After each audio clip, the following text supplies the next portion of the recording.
अगर आम आदमी पार्टी की बात करें, क्या वो अपनी सियासी जमीन को उसी मजबूती के साथ बरकरार रख पाएगी या उसमें कुछ डेंट लगेगा?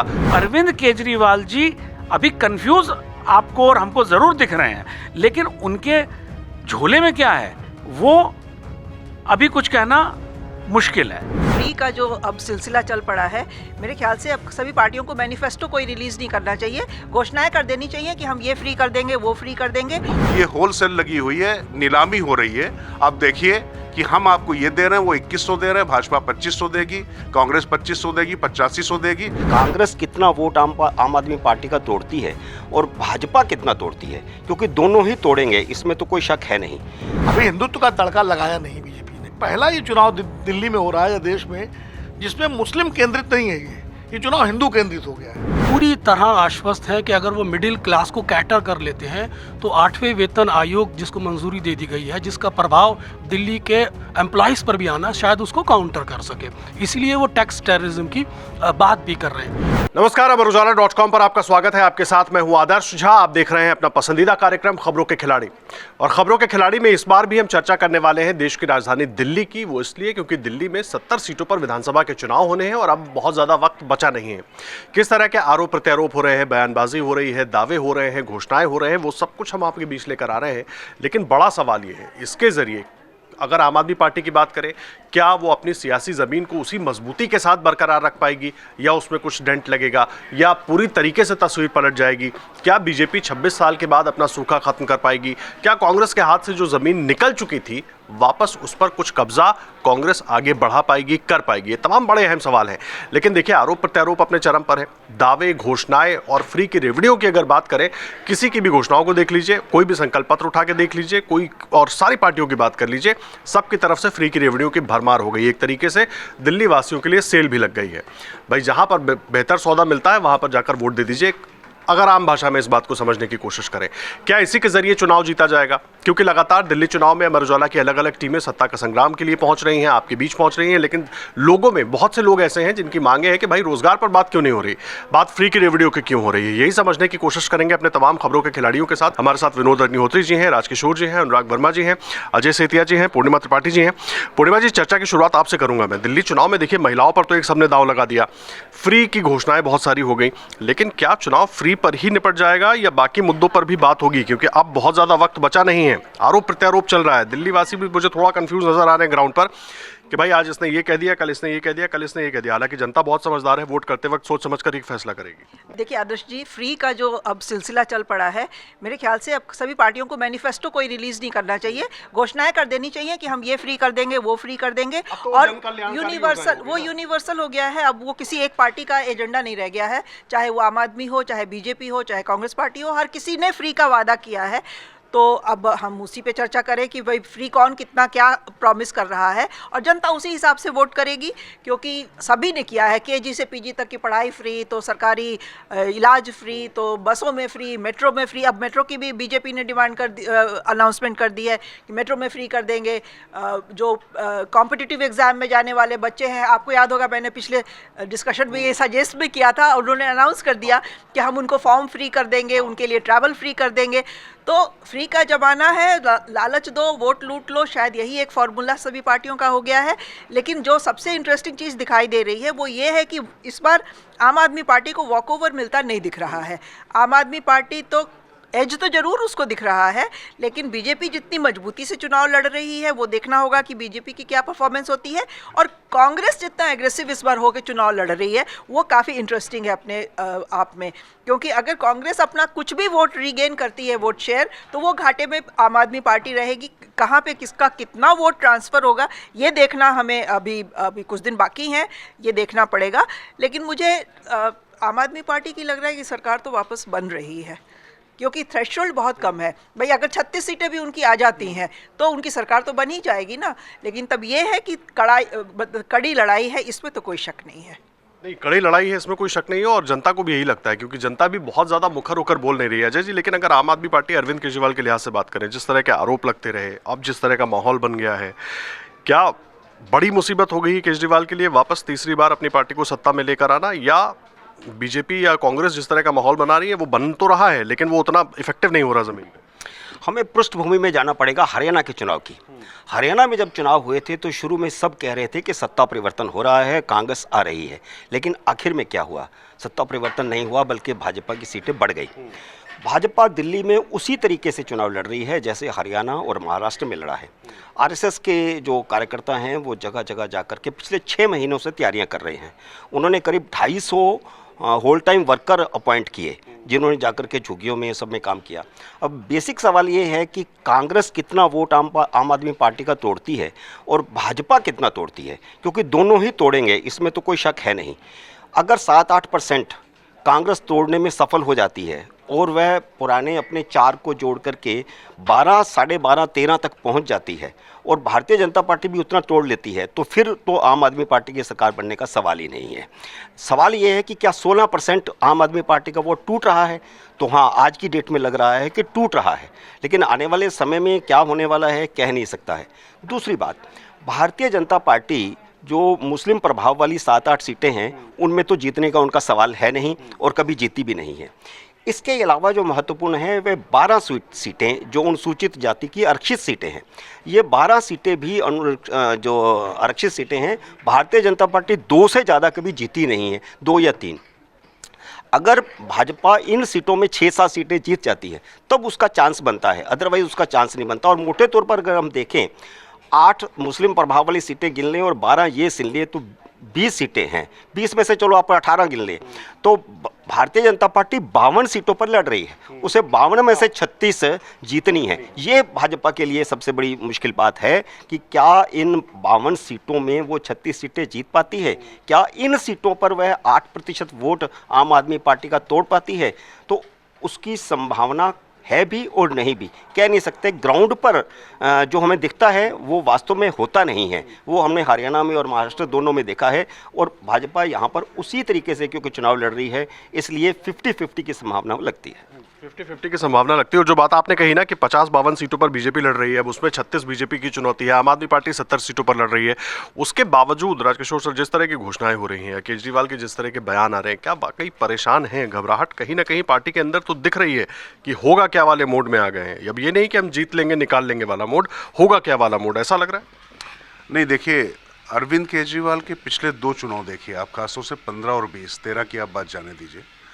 केजरीवाल किस तरीके से चुनाव लड़ रहे थे?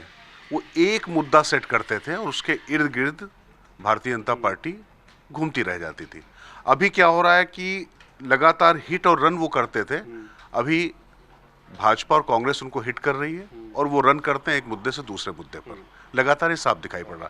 अच्छा, फिर स्वाभाविक तौर पे 11 साल का अगर राज हो चुका है तो एंटी इनकम्बेंसी होगी ना, और उसका सामना करना पड़ा। फिर दूसरी सबसे जो बड़ी बात है, एक जो उनके ऊपर आवरण चढ़ा हुआ था ईमानदारी का, कट्टर ईमानदार शब्द आपने सुना क्या पूरे चुनाव में? अब नहीं उस तरीके से बात आ रही, उस पर बात ही नहीं हो रही। अब एक बार भी पूरे कहीं भी नहीं, क्योंकि उनको मालूम है कि ये मजाक उड़ाएगा ईमानदारी का। क्योंकि शीश महल के बाद जिस तरीके से चूर चूर हुआ है, मूर्ति भंजन हुआ है अरविंद केजरीवाल की छवि का, इसमें कोई दुरा नहीं। लेकिन अब सबसे बड़ा सवाल ये है कि क्या भारतीय जनता पार्टी इस अपॉर्चुनिटी को ग्रैब करने के लिए तैयार है क्या? क्योंकि अभी जैसा अजय जी बात कर रहे थे कि हरियाणा और महाराष्ट्र की अगर हम बात करें, तो भाई देखिए, राष्ट्रीय स्वयंसेवक संघ तो झारखंड में भी लगा था ना, वहाँ पर तो सफलता नहीं मिली। लेकिन यहाँ पर एक दिक्कत ये आ रही है अरविंद केजरीवाल के सामने। मैं फिर कह रहा हूँ कि अरविंद केजरीवाल को हरा रही हैं अरविंद केजरीवाल की जो अपनी योजनाएं और जो उनकी बातें और उनका जो कृतित्व और जो व्यक्तित्व है, वही जो उनकी ताकत था वही उनके खिलाफ जाता दिखाई पड़ रहा है। और सबसे ज़्यादा उनको अपनी उसी अक्ष से जूझना पड़ रहा है। अब भाजपा ने एक काम तो अच्छा इस बार किया है कि बहुत हाई प्रोफाइल चुनाव न लड़के उन्होंने क्या किया, वो मोदी और शाह से लड़ते दिखाई पड़ते थे। इस बार अरविंद केजरीवाल की हैसियत उन्होंने प्रवेश साहिब सिंह वर्मा और रमेश विधोड़ी तक लाकर रख दी। अब उनसे लड़ते दिखाई पड़ रहे हैं। वो कह रहे हैं कि विधोड़ी सीएम कैंडिडेट होंगे, गालीबाज सीएम कैंडिडेट होगा, और प्रवेश साहिब सिंह वर्मा पे वो आरोप लगाते दिखाई पड़ रहे हैं। तो कुल मिला के ये डिमोशन तो अरविंद केजरीवाल का हो गया। अब समस्या ये होती है कि जब आप ऊपर जा रहे होते हैं तब तो आपको पता होता है कि आप कितना ऊपर जाएंगे, कितनी आपकी क्षमता है, लेकिन गिरने में जो है गहराई और गुरुत्वाकर्षण का नियम काम करता है। तो अब कहाँ तक जाएंगे, कितने नीचे जाएंगे, ये देखने वाली बात होगी। अब रही बात फ्री बीज वाली जो योजनाओं की जो आप बात कर रहे हैं, सबके पिटारे में है। देश के अर्थव्यवस्था और सामाजिक जो पूरी जो अपना जो देश की जो ताकत है उसकी सत्यानाश की कीमत पर सारे दल एक दूसरे से आगे निकलने की होड़ पे। आपने शुरुआत में बिल्कुल ठीक कहा, ये होलसेल लगी हुई है, नीलामी हो रही है। आप देखिए कि हम आपको ये दे रहे हैं, वो 2100 दे रहे हैं, भाजपा 2500 देगी, कांग्रेस 2500 देगी, 8500 देगी। तो कुल मिला के 1 2 3 4 उस तरीके से जैसे शेयर मार्केट में पहले आवाज़ें लगती थी, उस तरीके से वोटर्स को खरीदने का ये जो उपक्रम हो रहा है, ये निश्चित तौर पर देश के पुरुषार्थ पर अपने आप पे बहुत बड़ा सवाल है। और क्या आप लाभार्थी से लालची वर्ग बनाना चाहते हैं? हैंड होल्डिंग किसी भी समाज के लिए बहुत आवश्यक है। निश्चित तौर पर जो तमाम ऐसा वर्ग है जिसको मदद की आवश्यकता है, लेकिन मदद कर रहे हैं या आप भीख दे रहे हैं? यही अरविंद केजरीवाल 2012 में कहते थे कि टैक्स पेयर्स के पैसे से अगर आप किसी को दे रहे हैं तो उनका बहुत वायरल होनी चाहिए। मैंने आपसे कहा ना कि अभी क्या है कि चूंकि चुनाव केजरीवाल के इर्द गिर्द हमेशा होता रहा, यही उनकी ताकत थी। और इस बार यही सबसे बड़ी दिक्कत है कि उनकी कई बातें ही उनके पीछे पड़ रही हैं। और दूसरी बात है कि देखिए, कभी जाट आ रहे हैं, कभी पंजाबी आ रहे हैं, कभी बनिया का बेटा आ रहा है, कभी महिलाएं आ रही हैं, मुसलमान नहीं आ रहे हैं। अब कांग्रेस को अगर आप देखिए, मुझे लगता है कि सबसे तगड़ा अगर किसी ने डेंट किया है उनकी छवि पर, तथ्यों के आधार पर, वो भाजपा नहीं कर पाई है, वो कांग्रेस ने किया है। पहले संदीप दीक्षित ने बिल्कुल बिंदुवार उनके सारे जो अक्ष का जो उनका जो पूरा एक मूर्ति बनी थी उसको धराशायी करके रख दिया। अब कल अजय माकन ने जो 2-3 दिन पहले अजय माकन ने जो प्रेस कॉन्फ्रेंस की, उस प्रेस कॉन्फ्रेंस में उन्होंने मिडिल क्लास की बात की और मिडिल क्लास के कैसे 8000 जो डॉक्टर स्वास्थ्य सेवाओं की जो बात करें, तो शिक्षा की पोल खोल दी संदीप दीक्षित ने, स्वास्थ्य की पोल खोल दी अजय माकन ने। अब राहुल गांधी भी जा रहे हैं तो सीलमपुर जा रहे हैं, मुस्तफाबाद जा रहे हैं, तो निश्चित तौर पर 12% जो मुस्लिम वोट है और कांग्रेस की मतलब क्या कहें, उनके अस्तित्व के लिए बहुत आवश्यक हो गया है कि दिल्ली में अरविंद केजरीवाल जाएं तो पंजाब और दूसरी जगहों पर वो और ताकतवर हों। और मुझे लगता है 2029 से पहले कांग्रेस कोशिश करेगी अपनी जमीन पाने की, और वो कम से कम करते हुए वो दिखाई पड़ रहे हैं अभी। तो मुझे लगता है कि केजरीवाल के लिए ये बहुत बड़ा दोहरा संकट है। ये दोहरा संकट, एक तरफ से बीजेपी है, दूसरी तरफ से कांग्रेस जिस तरीके से खोई जमीन पाने की कोशिश कर रही है, वो दोहरा संकट हो गया। अनुराग सर, दिल्ली को अगर देखें, दिल्ली में हरियाणा भी है, दिल्ली में पंजाब भी है, दिल्ली में बिहार के लोग भी मिलते हैं, दिल्ली में पूर्वांचल के लोग भी मिलते हैं, दिल्ली में पहाड़ी राज्यों के लोग भी मिलते हैं। तो दिल्ली की डेमोग्राफी बड़ी अलग है और हर तरीके से साधने की कोशिश होती रही है। उसमें बीच बीच में अलग अलग तरह के बयान आ जाते हैं, कभी जाट वोट बैंक की बात होने लगती है, कभी इसकी बात होने लगती है। जो बात राजकिशोर सर ने कही, मैं उसी पे आ रहा था कि इस बार मुसलमानों की बात केजरीवाल क्यों नहीं कर रहे हैं, या उस तरीके से बात क्यों नहीं हो रही है? क्या जो पुजारियों और ग्रंथियों से जो उनका प्रेम दिखाई दिया, उसके बाद वो थोड़ा पीछे आ गए? आदर्श, भारतीय राजनीति में अरविंद केजरीवाल जी नए खिलाड़ी हैं, लेकिन वो ऐसे मदारी हैं कि जिनके झोले में से चुनाव के पहले कब क्या निकलेगा ये कोई अंदाज़ा नहीं लगा सकता। और ये मेरा सिर्फ एक हाइपोथेटिकल स्टेटमेंट नहीं है, ये पिछले दिल्ली के 10-12 साल के चुनावों में हम सब देख चुके हैं। अगर आप उनके पुराने चुनावों और अब के चुनावों की बात करेंगे तो उन्होंने इस बार के चुनाव में हर बार गोल पोस्ट खुद ही चेंज कर रहे हैं। वो कहाँ पे जाके आखिरी उनका फाइनल गोल पोस्ट होगा ये शायद वो खुद नहीं समझ पा रहे हैं, या वो कुछ ना कुछ मास्टर स्ट्रोक का इंतज़ार कर रहे हैं कि उनको शायद विपक्षी दल खुद ही कोई मास्टर स्ट्रोक का मौका दे देंगे। आज उनके पास मुद्दे क्या हैं? पहले उनका पिछले चुनाव में मुद्दा मुस्लिम वोट बैंक मेन होता था, जो इस बार जैसे राजकिशोर जी ने कहा एकदम हाशिए पर, उससे बात नहीं हो रही है। अभी क्या बात हो रही है? कल मैं पढ़ रहा था कि उन्होंने धोबी समाज से मिले तो उनसे कहा कि हम धोबी वेलफेयर बोर्ड बना देंगे। पंजाबी के बीजेपी ने आरोप लगाया कि पंजाब से गाड़ियां आ रही हैं, 26 जनवरी के लिए खतरा हो सकता है, तो उन्होंने उसको टर्न कर दिया इस तरफ से क्या कि पंजाबी देश के लिए खतरा है। जो उन्होंने पंजाब में ट्रम्प कार्ड खेला था उसको खालिस्तान सेंटिमेंट जगा के, उसी तरह से उन्होंने दिल्ली में सिखों और पंजाबियों पे ये इमोशनल कार्ड खेला है। अगर आप दिल्ली में देखेंगे तो 8 सीटें ऐसी हैं, करीब 18 से 20% पंजाबियों का वोट है, और 8 से 10 सीटें ऐसी हैं जिस पे डायरेक्टली पंजाबी और सिख इन्फ्लुएंस करते हैं, जीत हार वो डिसाइड करते हैं। तो अब इनके पास क्या है कि इनके पास बहुत बड़ा कोई मुद्दा नहीं है, और जो मुद्दे हैं उसी को बड़ा खेल रहे हैं। और अभी भी आप ये नहीं कह सकते कि वो मुसलमानों को छोड़ेंगे। एक बहुत बड़ा जो बीजेपी का वर्ग था, बीजेपी जब आई है 2014 में, तो उसको हमेशा ये माना गया कि ये अर्बन मिडिल क्लास की पार्टी है। इस समय आम आदमी पार्टी उस पर भी सेंध लगाने की कोशिश कर रही है। एक अरविंद केजरीवाल जी ने केंद्र से 7 सूत्री कार्यक्रम पे काम करने की बात करी है, जिसमें उन्होंने अर्बन मिडिल क्लास के जीवन में क्या हो सकता है वहाँ पे भी फ्रीबीजी मांगी है। और उन्होंने जिस चीज़ से अर्बन मिडिल क्लास सबसे ज़्यादा परेशान है वो है टैक्सेशन, तो उसको उन्होंने संज्ञा दी है कर आतंकवाद की। तो अरविंद केजरीवाल जी अभी कंफ्यूज आपको और हमको ज़रूर दिख रहे हैं, लेकिन उनके झोले में क्या है वो अभी कुछ कहना मुश्किल है। अगर आप बीजेपी पे आते हैं, देखिए बीजेपी की राजनीति हमेशा बहुत सेटल्ड होती है। बीजेपी कोई अरविंद केजरीवाल टाइप की राजनीति नहीं करती है, और for that reason Congress type की भी राजनीति नहीं करती है। जो मेरा अपना आकलन है कि बीजेपी के प्रचार में, बीजेपी के जो कैंपेन में जो धार आएगी वो आखिरी हफ्ते में आएगी, जब 29 तारीख से मोदी जी की रैली शुरू होंगी, जिस दिन से योगी जी की यहाँ पे रैली शुरू होंगी। तो उससे क्या होगा कि असली जो है पोलराइजेशन, जिसकी बीज कांग्रेस और आम आदमी पार्टी अभी बो रहे हैं, उसका जो है पेड़ लगाना और फल तोड़ने का काम बीजेपी आखिरी के हफ्ते में करेगी। अगर आप कांग्रेस पे आए, कांग्रेस की सेंट्रल लीडरशिप कुछ हद तक कोलैप्स है। वो बहुत ज़्यादा अच्छी तरह से चुनाव लड़ने में सक्षम पिछले काफ़ी सालों से नहीं दिख रही है, इस मुद्दे के विपरीत कि उन्होंने 99 सीटें जीती थी। अभी कल की बात है, हालांकि अगर देखा जाए तो तबीयत किसी भी खराब हो सकती है। राहुल गांधी जी ने पुरानी दिल्ली की एक रैली थी और तबीयत खराब हो गई और उन्होंने आने को मना किया और एक पत्र पढ़ के सुनाया गया। अगर आप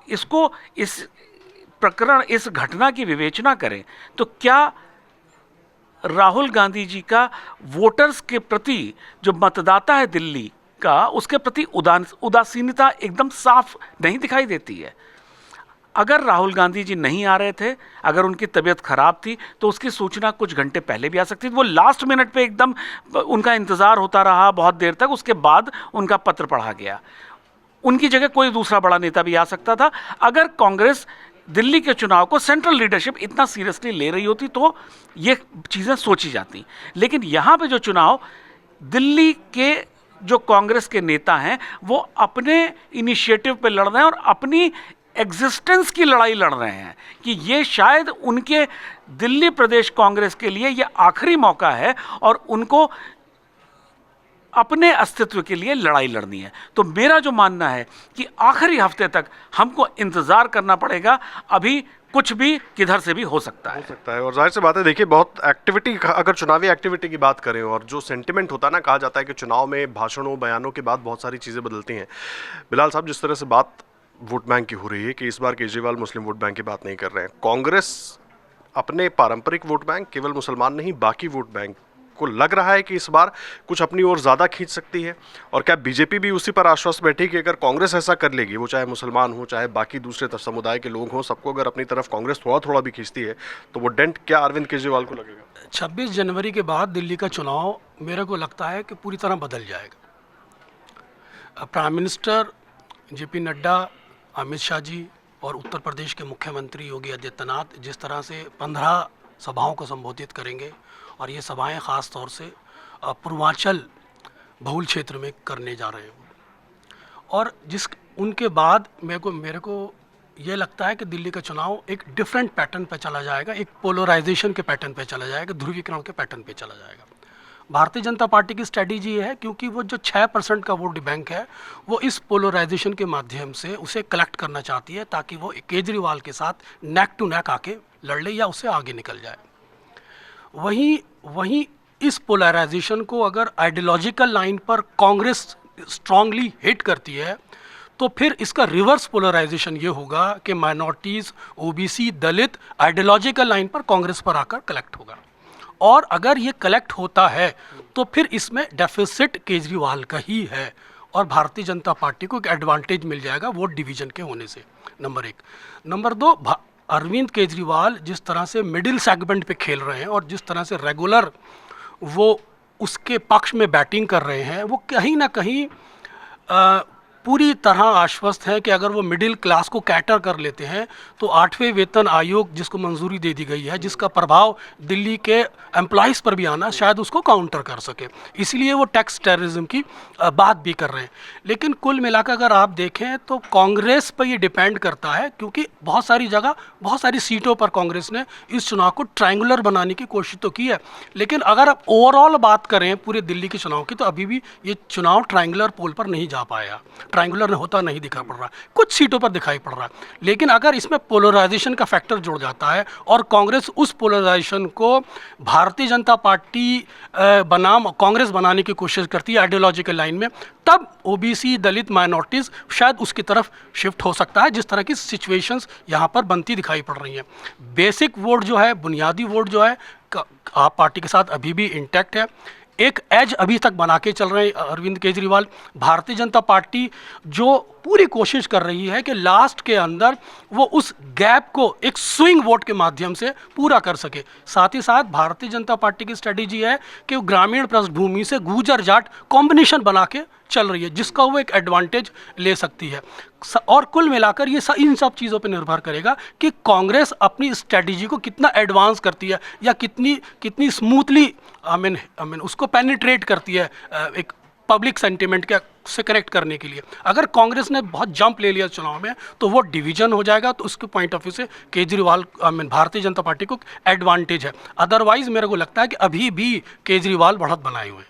अभी भी केजरीवाल बढ़त बनाए हुए हैं, सब बिलाल जी को लगता है। और देखिए चुनाव में बहुत सारी चीज़ें होती रहती हैं। एक और बात कहना चाह रहा था कि आज हो सकता है लक्ष्मी लाडो योजना हरियाणा सरकार अप्रूव कर दे। आज कैबिनेट की बैठक थी, उस लक्ष्मी लाडली योजना के माध्यम से भी भारतीय जनता पार्टी जो 2100 रुपये देने की बात है उसको भी दिल्ली में कैश करा सकती है। हाँ, और नहीं, वो बाकी राज्यों का तो पहले ही कैश करा रही है। तो है मैं विनोद सर, कांग्रेस ने सबसे बड़े आरोप लगाए अरविंद केजरीवाल पर, चाहे शराब घोटाला हो, चाहे खुद अभी संदीप, हाँ FIR कांग्रेस ने कराई। और अभी संदीप दीक्षित ने जिस तरीके से, राजकिशोर जी भी कह रहे थे, संदीप दीक्षित जी ने एक एक पॉइंट के जरिए जिस तरीके से केजरीवाल को घेरा, भले चुनाव लड़ती हुई बीजेपी दिख रही हो, लेकिन कांग्रेस उस आग में घी बहुत तेजी के साथ डालती रही। और कांग्रेस के वो नेता जो स्टेट यूनिट में सबसे ज्यादा सक्रिय नजर आए, भले आला कमान न नजर आया हो, लेकिन उसके बाद फाइट में कांग्रेस नहीं दिखती। मैं इसलिए कह रहा हूँ क्योंकि कई सीटों पर बहुत सारे लोग कैंडिडेट के नाम पर तो बात करते हैं, पार्टी के नाम पर बात करते नजर नहीं आते, या कैडर उस तरीके का मजबूत नजर नहीं आता। इस कमी को, इतना लंबा वक्त था, 2 चुनाव बीत गए, 2 चुनाव के बाद भी आपने उसको पूरा करने की कोशिश नहीं की, तो सवाल कांग्रेस पार्टी पर भी उठेंगे कि क्या दिल्ली को हार के बैठ चुके हैं? नहीं, कांग्रेस पार्टी पर सवाल उठने ही चाहिए, क्योंकि दिल्ली में 15 साल कांग्रेस ने शीला दीक्षित के नेतृत्व में हुकूमत की है और 1998 से लेकर 2013 तक कांग्रेस की सरकार रही। 2009 में कांग्रेस की, माफी के साथ मैं बता दूं आपको, बहुत सारे ऐसे लोग मिलते हैं जो शीला जी के कार्यकाल को याद करते हैं, उनके कामों को याद करते हैं, केजरीवाल की सरकार पर सवाल उठाते हैं, बीजेपी की भी बात कर लेते हैं, लेकिन फिर कांग्रेस से कट जाते हैं। हाँ, तो वही मैं कह रहा था कि कांग्रेस पर ज़्यादा सवाल उठने इसीलिए चाहिए कि कांग्रेस ने 15 साल यहाँ पर हुकूमत की है और उसके बाद शीला जी के दिल्ली की तस्वीर बदलने का सारा श्रेय लोग शीला जी को देते हैं। उसके बावजूद कांग्रेस लगातार 2 चुनाव में शून्य की स्थिति में रही। विधानसभा में 2015 और 2020 में एक भी सीट नहीं मिली उसको। एक समय था कि 2009 में 7 के 7 सांसद कांग्रेस से जीते। तो कांग्रेस यानी दिल्ली में कांग्रेस की एक हैसियत थी। दिल्ली में कांग्रेस और बीजेपी की लड़ाई होती थी। आम आदमी पार्टी ने 2013 से कांग्रेस को पीछे धकेला और खुद सामने आ गई। और जो डेमोग्राफिक बदलाव हुए दिल्ली की पूरी डेमोग्राफी में, उसमें बीजेपी समझ नहीं पाई और बीजेपी पहले कांग्रेस से हारती रही, बाद में लगातार वो आम आदमी पार्टी से हारी। अब ये चुनाव जो है थोड़ा बीजेपी के लिए लग रहा है, उसको बीजेपी उम्मीद परस्त इसलिए है कि लोकसभा चुनाव में जो उसको झटका लगा था, महाराष्ट्र और हरियाणा के चुनाव ने उस झटके से उसको उबार दिया और उसको लगा कि चुनाव जीतने की चाबी उसको फिर से मिल गई है। तो इसलिए बीजेपी बहुत अपबीट है इस चुनाव में, निश्चित रूप से अपबीट। हालांकि अपबीट तो 2020 में भी थी और 2015 में भी थी, क्योंकि 2015 में नरेंद्र मोदी जी पहली बार बीजेपी को पूर्ण बहुमत की सरकार बनाई थी केंद्र में और उनकी जो लोकप्रियता का था वो चरमोत्कर्ष पे था लोगों में।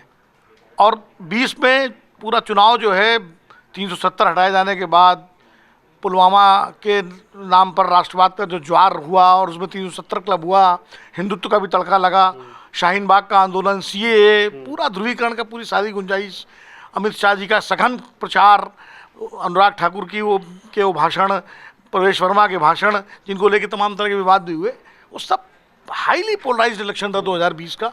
लेकिन उसमें भी आम आदमी पार्टी ने 67 के बजाय 63 सीटें तो जीती और बीजेपी 3 से 8 पे पहुंची, मतलब 62 और 8। इस बार का चुनाव जो है थोड़ा सा दिलचस्प ये है कि 10 साल की एंटी इनकम्बेंसी आम आदमी पार्टी के साथ है। बीजेपी को लग रहा है क्योंकि कांग्रेस मैदान में इस बार थोड़ा ज़्यादा बेहतर तरीके से उतरी है, सरकार बनाने की स्थिति में तो कांग्रेस अभी भी अपने को नहीं मान रही है, कहने के लिए अलग बात है, लेकिन वो ये मान के चल रही है कि वो अपनी खोई हुई कुछ ज़मीन वापस लेना चाहेगी।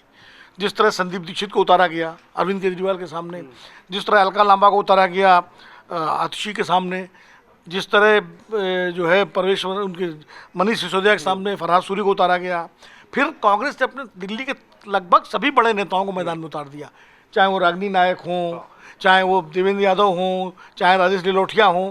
तो ऐसा नहीं कह सकते कि कांग्रेस इस चुनाव को ढीले तरीके से लड़ रही है। कांग्रेस, अब वो अलग बात है कि राहुल गांधी कल नहीं आ पाए, तो क्यों नहीं आ पाए, हो सकता है आखिर तक उम्मीद हो, शायद डॉक्टर कहते चले जाओ तो इसलिए कैंसिल नहीं किया होगा। कई बार होता है कि गोली खा लेना, ये दवाई ले लेना, उन्हें शायद बुखार उतर जाए, ठीक हो जाए, जो भी है। हाँ, ये जरूर हो सकता था कि अगर राहुल जी नहीं आ रहे हैं तो प्रियंका जी को भेज देते तो शायद उसकी भरपाई हो जाती। तो थोड़ा जैसा कि अनुराग भाई कह रहे हैं कि कोई बड़ा नेता आ सकता था अगर राहुल जी नहीं आ रहे हैं, तो ये कांग्रेस ने क्यों नहीं किया आखिर तक, इसलिए उसको बनाए रखा ताकि लोग आए। वरना क्या होता अगर पहले ही अनाउंस कर देते 2 घंटा पहले तो मैदान में कोई आता ही नहीं, तो और भद पिटती। तो ये तो रणनीति का भी हिस्सा होता है कि भाई अगर बड़ा नेता जिसके नाम पर लोगों को बुलाया गया है अब वो अगर नहीं आ पा रहे हैं किसी कारण, तो उसको आखिर में अनाउंस किया जाता है। ये हर पार्टी करती है, उसके कारण है, क्योंकि वरना भीड़ तो उसी चुनने आती है। मुझे लगता है अब आज राहुल गांधी की सभा है, आज वो जाते हैं कि नहीं जाते हैं, लगातार 3 सभाएं हैं, प्रियंका को भी जाना है। तो कांग्रेस, मुझे लगता है कांग्रेस की ज़्यादा कोशिश ये है कि किसी तरह वो अपना, जैसा कि अजय भाई भी कह रहे थे कि 7-8% वोट वो आम आदमी पार्टी या खींचे, अपना वोट जो है दाही में करे 14-15% और कुछ सीटें बढ़ाए, तो एक प्लेयर ग्रुप में आए और आम आदमी पार्टी सत्ता से बाहर हो तो कांग्रेस को ये मौका मिले कि वो दिल्ली की में भाजपा के मुकाबले अपने को स्थापित कर सके। कांग्रेस की पूरी कोशिश ये है। अब इस कोशिश को जनता किस रूप में लेती है ये भी देखना होगा, क्योंकि माइनॉरिटीज़ आज पूरे देश में, ये बात सही है कि मुसलमानों की पहली प्राथमिकता कांग्रेस हो गई है। लेकिन अगर कांग्रेस के साथ कोई दूसरा वर्ग नहीं जुड़ता है तो मुसलमान ठिठक जाता है, क्योंकि माइनॉरिटी का एक सिंड्रोम होता है। माइनॉरिटी कभी भी आइसोलेशन में वोट नहीं करती, उसको अपने सपोर्ट में मेजॉरिटी का एक खेमा चाहिए। और इसीलिए कहीं समाजवादी पार्टी, कहीं आरजेडी, तो कहीं आम आदमी पार्टी, तो उसको वोट देना उसकी वो है। दिल्ली में अभी तक भारतीय जनता पार्टी ने पूरा चुनाव गवर्नेंस के मुद्दे पर लड़ा है, अभी हिंदुत्व का तड़का लगाया नहीं बीजेपी ने, बल्कि अरविंद केजरीवाल ने शुरू में जो है हिंदुओं की बात करनी शुरू की। उन्होंने जो है पुजारियों को, ग्रंथियों को और सम्मान ये सब देना जो है शुरू किया। तो कहीं ना कहीं वो भाजपा का जो उनके ऊपर मुस्लिम परस्ती का अगर आरोप भाजपा लगाती तो उसको काउंटर उन्होंने एडवांस भी कर दिया, जिससे कहते हैं ना पेशबंदी पहले ही कर ली उन्होंने। और अब दिलचस्प बात यह है कि पहला ये चुनाव दिल्ली में हो रहा है या देश में जिसमें मुस्लिम केंद्रित नहीं है, ये चुनाव हिंदू केंद्रित हो गया है। आम आदमी पार्टी भी हिंदुओं को करने के लिए दुनिया भर के प्रलोभन दे रही है, बीजेपी तो हिंदू वोट की बात ही करती है। इसके बावजूद मुस्लिम फैक्टर है दिल्ली में। मुझे लगता है कि अगर जैसे 26 जनवरी के बाद मोदी जी की रैलियां होंगी, मोदी जी तो जाहिर अच्छे वक्ता हैं, वो अपने तरीके से एक रैली करके वो डायरेक्शन दे चुके हैं कि किस तरह का प्रचार करेंगे, उन्होंने आपको आपदा कह दिया है। लेकिन योगी जी जो आएंगे, 14 करीब उनकी मीटिंगें हैं, क्या वो खासकर उन क्षेत्रों में जाएंगे जहां पूर्वांचल के लोग ज़्यादा हैं, उत्तर प्रदेश बिहार के लोग ज़्यादा हैं, और या जहां पोलराइजेशन की संभावना है? अगर योगी जी ने बहुत आक्रामक तरीके से हिंदुत्व की बात की तो जो उम्मीद कांग्रेस लगाए बैठी है कि माइनॉरिटी का वोट उसको मिलेगा, वो वापस आम आदमी पार्टी की तरफ लौट सकता है। और अगर आम आदमी पार्टी के पास लौटा, जो कि अरविंद केजरीवाल को लगता है वो तो लौट ही आएगा, जाएगा कहाँ, तो इसलिए वो फिर हो सकता है फिर बीजेपी के अरमानों सपनों में थोड़ा सा प्रश्न चिन्ह लग जाए, क्योंकि वो लौट। इसलिए मुझे तो लगता है कि बीजेपी के लिए ज़्यादा वो गवर्नेंस के मुद्दे पर अगर आम आदमी पार्टी को घेरती है तो ज़्यादा मुफीद होगा उसके लिए। हिंदुत्व पे एक चुनाव लड़के देख चुकी है, हिंदुत्व का तड़का तो बीजेपी को बताने की वो थोड़ी हिंदुत्व की पार्टी है, वो तो हिंदुत्व है। योगी जी तो साक्षात हिंदुत्व है, वो तो हिंदुत्व का मूर्त रूप है, वो जब आएंगे तो बोले ना बोले अपने आप में हिंदुत्व उनके आगे पीछे चलता रहता है। तो इसलिए बजाय, अगर मेरा अपना मानना है कि बीजेपी की रणनीति, कल मेरी बीजेपी के एक नेता से बात हो रही थी, उन्होंने इसकी आशंका भी जाहिर की कि ये हो सकता है। इसलिए अगर योगी जी बजाय बटेंगे कटेंगे, वो उत्तर प्रदेश के लॉ एंड ऑर्डर की बात करें, उत्तर प्रदेश में जो तमाम विकास योजनाएं उन्होंने शुरू की हैं, कुंभ मेले में जिस तरह से तमाम तरह से व्यवस्थाएं हुई हैं, अगर उसकी बात करें तो शायद बीजेपी के हक में ज़्यादा होगा, मुझे लगता है। लेकिन अब ये तो बीजेपी को तय करना है उसकी रणनीति क्या होगी। इसलिए ये चुनाव बड़ा कांटे का चुनाव है और अभी मेरे लिए कह पाना बहुत मुश्किल है कि भाई साथियों ने तो बता दिया कि क्या होने जा रहा, मैं ये नहीं कह सकता क्या होने जा रहा। मैं अभी कम से कम एक हफ्ता और इंतजार करूंगा और चुनाव का पूरा स्वरूप देखूंगा कि चुनाव किस दिशा में जाता है। ठीक है, देखिए ये बड़ा महत्वपूर्ण है क्योंकि चुनाव अब जिस तरीके से भाषणबाजी हो रही है, सब कुछ हो रहा है, रोज बदल भी रहा है चुनाव। पूर्णिमा जी, मैं एक बड़ा सीधा सा सवाल है क्योंकि महिलाओं पर इसलिए मैं पूछ रहा हूँ, सारी पार्टियों का फोकस है महिला वोटर। जैसे बाकी राज्यों में हमने देखा या जिस तरीके से लोकसभा के चुनावों में हमने देखा कि बड़ी संख्या में महिला वोटर्स का जो एक चंक है वो बीजेपी की तरफ चला जाता रहा उनकी योजनाओं को लेकर। यहाँ पर तो अब सामने सबने महिलाओं के लिए एक तरीके से सजा दिया है कि भाई हम ये दे रहे हैं, हम ये दे रहे हैं, हम ये दे रहे हैं। कौन क्या दे रहा है यही देख कर दिया जाएगा। केजरीवाल जो वादा कर रहे थे वो पहले भी पूरा नहीं हुआ, अभी भी वो वादा है, लेकिन उम्मीद होगी। बीजेपी कई राज्यों में कर रही है। कांग्रेस पार्टी ने खटाखट वाली जो बात कही थी उसको लेकर हमने तस्वीरें देखी थी, बहुत सारी जगह पर महिलाओं की लाइन लग गई थी फॉर्म लेने के लिए, तो वो भी एक उन्होंने देखा हुआ है सिस्टम। और आजकल सब कुछ सबके सामने रहता है, तो महिलाएं कैसे तय करेंगी, क्या करेंगी? देखिए आदर्श जी, जो महिलाओं का जो सपोर्ट है आम आदमी पार्टी को बहुत ज़्यादा संख्या में मिला था, इसमें कोई दो मत नहीं है। 15 में भी 20 में भी महिलाओं का एक बहुत बड़ा वर्ग आम आदमी पार्टी के साथ जुड़ा था जिसने कि उनको सपोर्ट किया है। लेकिन वो वर्ग क्या आज भी उनके साथ है, ये देखना होगा। क्योंकि देखिए दिल्ली में वोटर की प्रोफाइल थोड़ा देखना जरूरी है। दिल्ली का वोटर कौन होता है? ज़्यादातर लोग तो बाहर से आके दिल्ली में बसे हुए हैं। जो ओरिजिनल दिल्ली वाले हैं, जो खुद को बिल्कुल प्योर ब्लड दिल्लीइट्स कह सके, वो बहुत कम लोग होते हैं। तो जो बाहर से हैं या तो वो सैलरीड क्लास लोग हैं, या छोटे बिजनेस के लोग हैं, या वैसे लोग हैं जो कि रेडी पटरी वाले अपना धंधा करते हैं, कोई छोटी दुकानें चलाता है, परचून की दुकान है।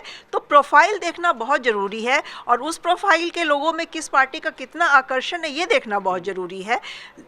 महिलाओं के लिए आपने बात की, देखिए फ्री बस राइड जो उन्होंने प्रॉमिस किया था वो तो मिल रहा है। और मैंने पर्सनली कई औरतों से बात की है, वो खुश है क्योंकि औरतें घर से निकलती हैं, कहीं काम के लिए जाती हैं, तो उनके लिए ये एक बहुत बड़ी सुविधा हो जाती है। और जिसको रोज़ जाना है, जिसको सुबह शाम दोनों टाइम कम्यूट करना है, उसके लिए ये रिलीफ हो जाता है। दूसरा, महिलाओं को जो फैसिलिटी की बात थी, जो झुग्गी झोपड़ी है, कच्ची कॉलोनीज़ हैं, उसमें एक बहुत ज़्यादा घबराहट ये है कि कहीं बीजेपी आएगी तो जैसे केजरीवाल ने एक डर फैला दिया है कि ये झुग्गी झोपड़ियाँ हटा दी जाएंगी, उसको गिरा दिया जाएगा।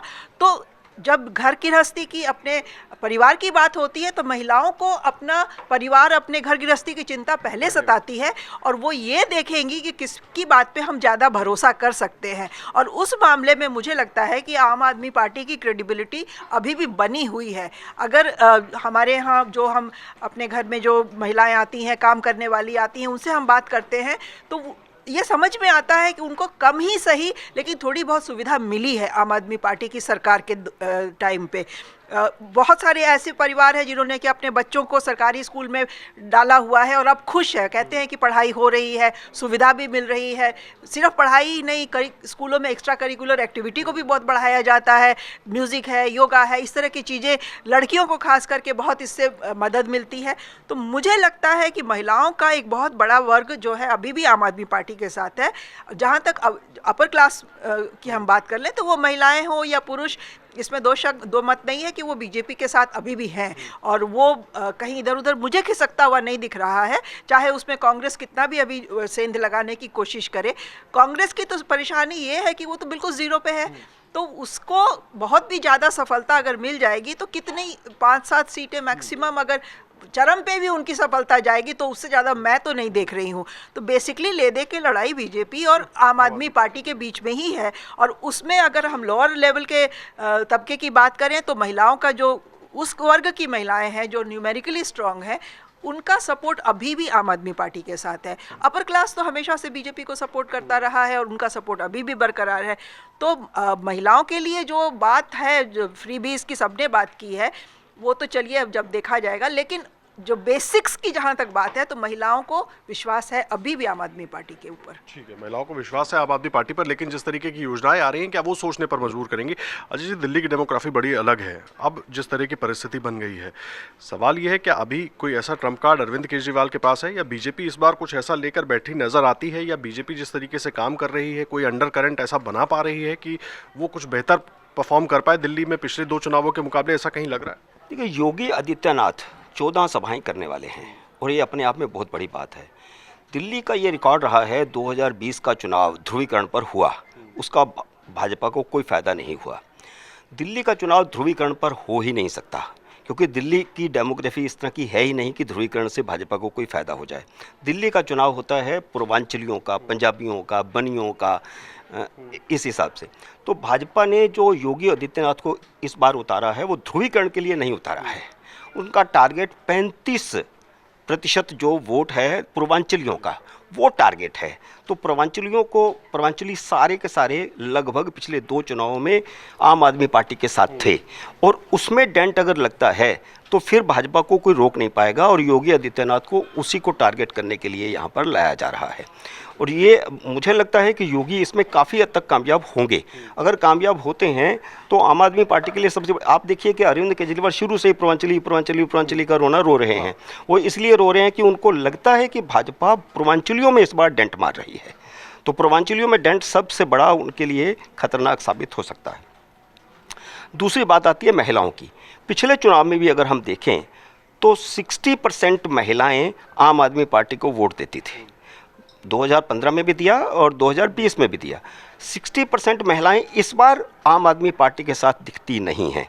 उसकी कारण ये है कि एक तो जो झुग्गी झोपड़ियों में और लो मिडिल क्लास एरिया में जो पानी की सप्लाई हुई है वो हमेशा जो है गड़बड़ रही है, और उस पानी की सप्लाई की वजह से महिलाएं ज़्यादा प्रभावित हैं, क्योंकि उनको इधर उधर से पानी का जुगाड़ करना पड़ता है और पानी लगातार खरीद कर पिया जा रहा है।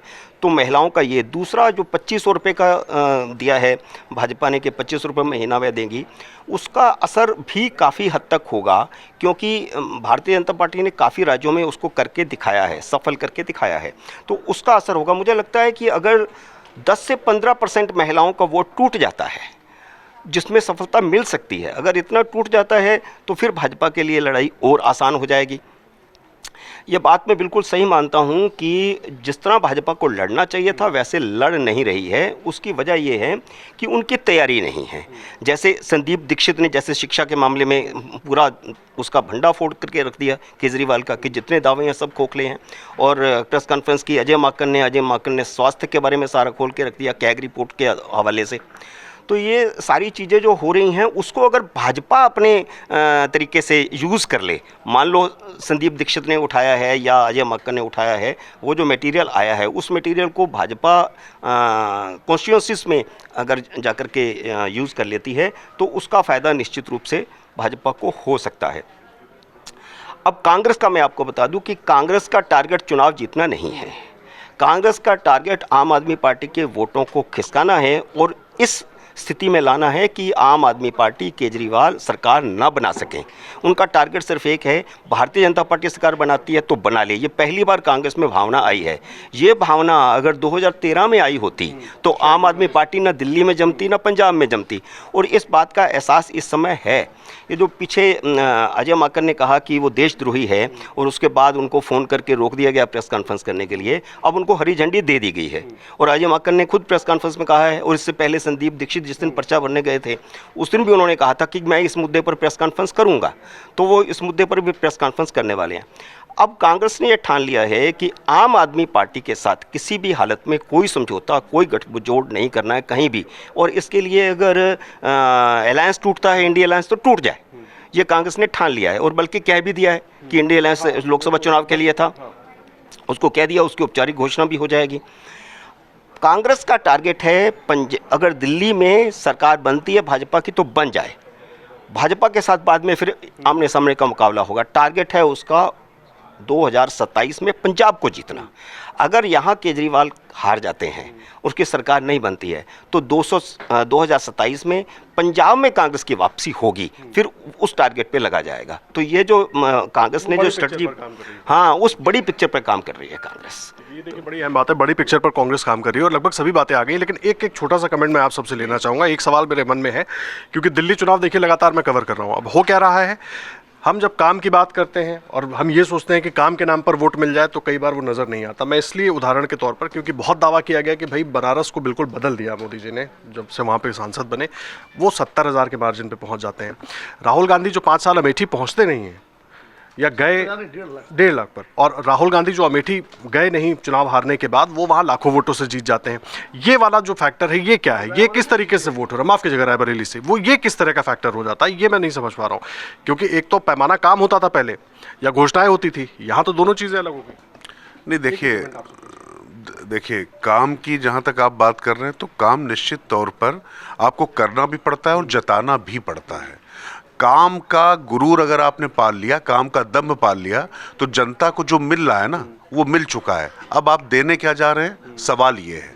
तो अगर काम की बात करेंगे तो फिर शीला दीक्षित को तो हारना ही नहीं चाहिए था, निश्चित तौर पर। लेकिन शीला दीक्षित को अरविंद केजरीवाल ने नहीं हराया, शीला दीक्षित को उनके शीर्ष नेतृत्व ने हरवाया। ये बात मैं क्यों कह रहा हूँ, जिन शीला दीक्षित को एक आदमी ने अय्यास तक कह दिया, एक आदमी ने उनके लिए भ्रष्टाचार की पता नहीं कौन कौन सी बातें कह दी, उस आदमी को आप समर्थन देकर मुख्यमंत्री बना देते हैं। जब आप अपनी सेनापति का ही सम्मान नहीं कर पाते हैं, तो फिर जनता से क्यों अपेक्षा करते हैं कि वो सम्मान करे। और बाकी अग्रज विनोद जी बताएंगे, शीला जी जब तीसरी बार चुनाव जीती थी यहाँ पर, तो उसके बाद भी 8, 10, 15 दिन उनको वेट करा दिया गया था कि मुख्यमंत्री कौन बनेगा यहाँ पर, जबकि चेहरा वही थी यहाँ पर। तो इसीलिए मैं कह रहा हूँ कि जो काम की जो बात है ना, काम को आपको बताना भी पड़ता है, जताना भी पड़ता है, और काम के साथ में ये भी देखना पड़ेगा कि अब वैसे तो आप बात करें तो प्रधानमंत्री नरेंद्र मोदी ने मकान बहुत दिए, तमाम ऐसे गाँव आए जहाँ पर अगर आप मुस्लिम समुदाय की बात करें तो 650 मकान मिल गए और 6 वोट नहीं मिले।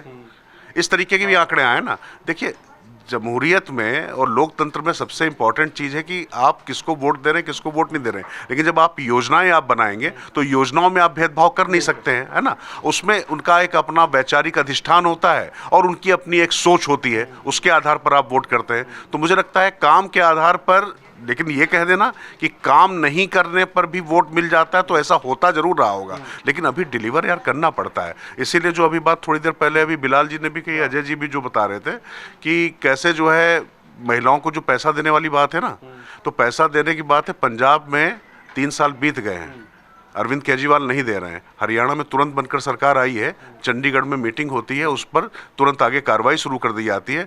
तो भारतीय जनता पार्टी का ट्रैक रिकॉर्ड ये है कि भाई आज की तारीख में तो सबके पास ये मोबाइल और ये है ना, तो सबको पता है कहाँ पर क्या मिल रहा है।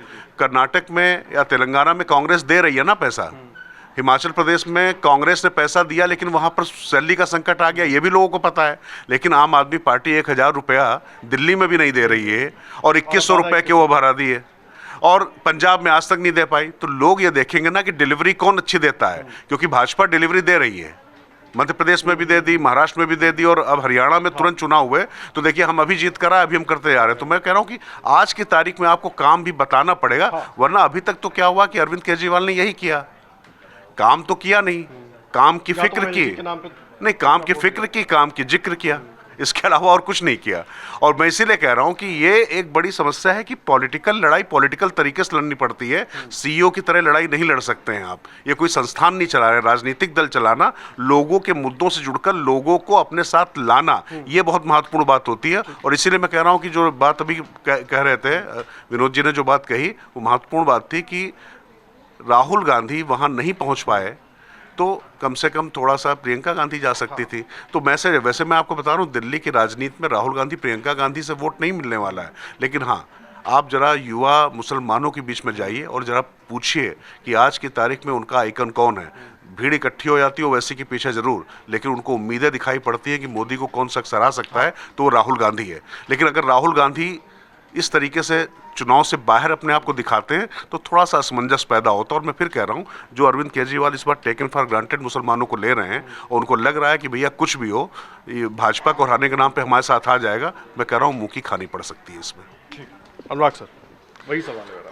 देखिए आदर्श, एक बड़ा दुर्भाग्य है इस देश में, over a period of time दो मुद्दे जो सबसे बड़े होते थे, मतलब जो मुद्दे लोकतंत्र के लिए सबसे बड़े होने चाहिए थे, काम, डिलीवरी और भ्रष्टाचार, ये दोनों ही नेपथ्य में चले गए हैं।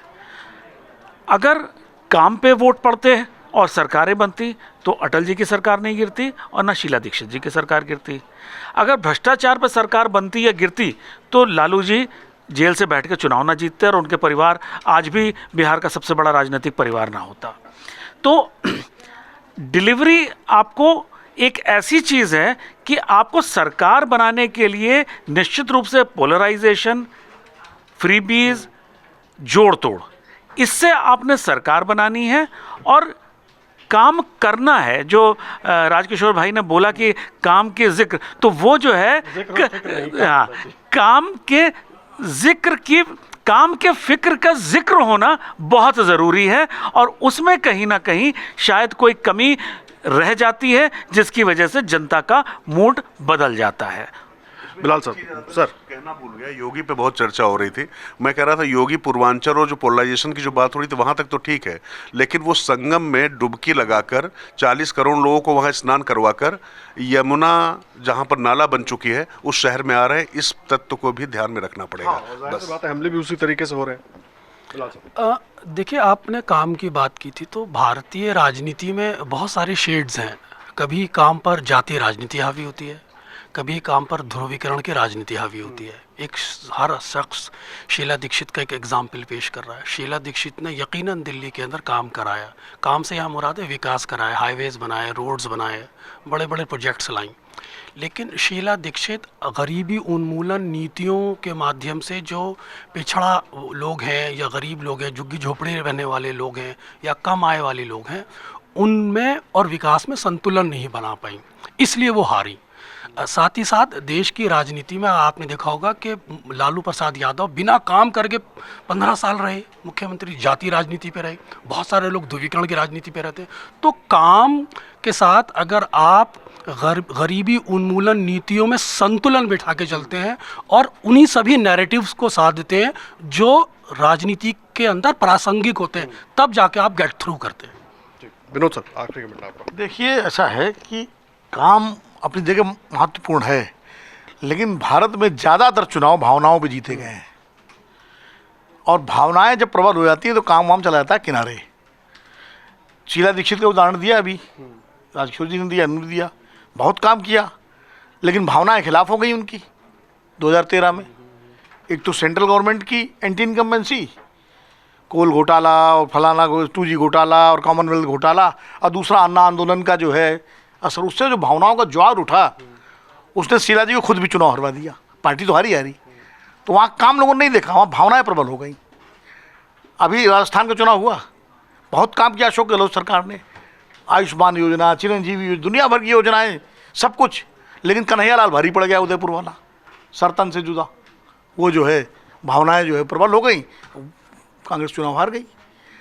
अरविंद केजरीवाल जो 2 चुनाव जीते हैं, 2015 और 2020, भावनाओं को प्रबल करके जीते हैं। 2015 में दोनों तरफ से भावनाओं का खेल हो रहा था, उनकी भावना ज़्यादा भारी पड़ी। उन्होंने कहा कि हमको 49 दिन का समय मिला और हमको समय नहीं मिला, मुझसे गलती हो गई, मैं तो आपके लिए आपका बेटा हूँ। वो भावनाएं लोगों ने दे दी 67 सीटें।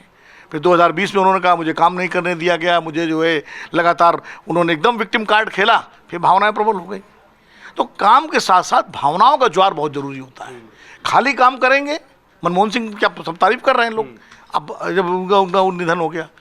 अटल जी के 2004 में बड़ा काम हुआ था, अटल जी जाने के बाद बड़ा याद किया गया उनके काम को, लेकिन दोनों चुनाव, मनमोहन सिंह भी चुनाव हार गए पार्टी और अटल जी भी चुनाव हार गए थे, क्योंकि जब तक, इसलिए ये चुनाव हमेशा भारत में जितने चुनाव हुए, मैंने जितने कवर किए हैं, 77 का चुनाव था, बड़ा इमरजेंसी में जो है गाड़ियाँ समय पे आती थी, गवर्नेंस का मॉडल देखो तो बड़ा अच्छा था, जिससे बात करो, लेकिन भावनाएं खिलाफ थी इंदिरा गांधी के कि भाई आपने डेमोक्रेसी को ख़त्म किया और नसबंदी हो गई, लोगों को ज़बरदस्ती आपने जो है परिवार नियोजन में बातें की, भावनाएं खिलाफ हो गई और हार गई इंदिरा गांधी चुनाव। और 80 में फिर भावनाएं आ गई कि नहीं, हमसे गलती हुई, ये तो सब लड़ते रहते हैं आपस में। और फिर जो है उन मोरारजी देसाई ने 2 रुपये किलो शक्कर भिजवा दी थी खुले मार्केट में, उसको किसी ने ध्यान नहीं दिया। तो मैं कह रहा हूँ कि भावनाएं ये जो दिल्ली का चुनाव हो रहा है, इसमें अभी तमाम सारे काम जैसे बीजेपी की सरकारों के गिनाए राजकिशोर जी ने, आम आदमी पार्टी अपने काम गिना रही है, कांग्रेस अपना शीला जी का काम और हिमाचल प्रदेश का और कर्नाटक का और तेलंगाना का बता रही है कि हमने ये किया वो किया। लेकिन जो जनता की भावनाओं को सही ढंग से अपने पक्ष में कर लेगा उभार करके, बाजी उसके हाथ लगेगी।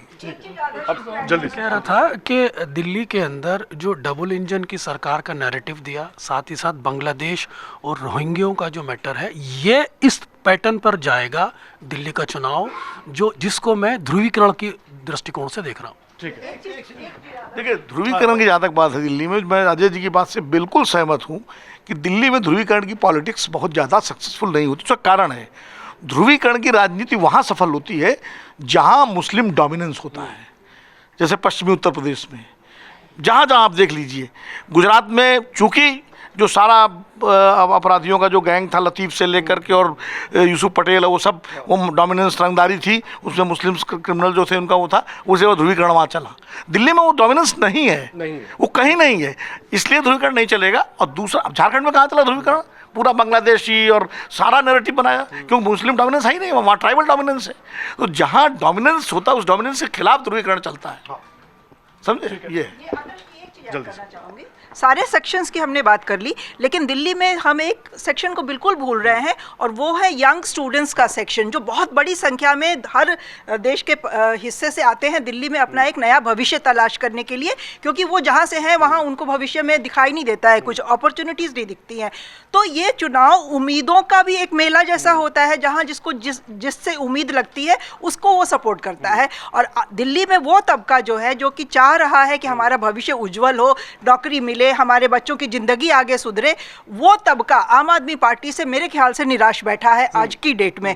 और वो तबका बीजेपी से भी निराश बैठा है, क्योंकि बीजेपी की तो सरकार चल रही है ना 10 साल से। उस तबके के लिए इस सरकार ने क्या किया जो आके अब चमत्कार कर लेंगे?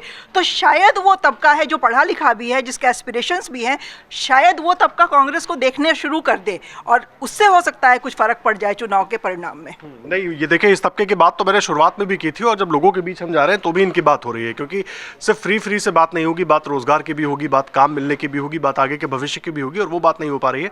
और इसी को लेकर युवाओं में थोड़ी निराशा, और वो सबसे है। लेकिन दिल्ली में किस तरह का माहौल बन रहा है, किस तरह की भावनाएं आगे बढ़ रही हैं, वही जानने समझने की हम कोशिश कर रहे थे। और तमाम बयानों, आरोप प्रत्यारोप के बीच किस ओर जा रहा है चुनाव, वही समझने की हम कोशिश कर रहे थे, और सभी वरिष्ठ पत्रकारों ने उस पर अपनी राय दी है। और आपको क्या लगता है, आप भी कमेंट बॉक्स में आकर अपनी राय जरूर दीजिएगा, अपने सवाल भी छोड़कर जाइएगा। और देश और दुनिया की हर बड़ी और जरूरी खबर के लिए अमरउजाला.com पर बने रहिएगा। धन्यवाद। अमर उजाला जीवांजलि के सारथी की मदद लें और महाकुंभ में स्नान जरूर करें।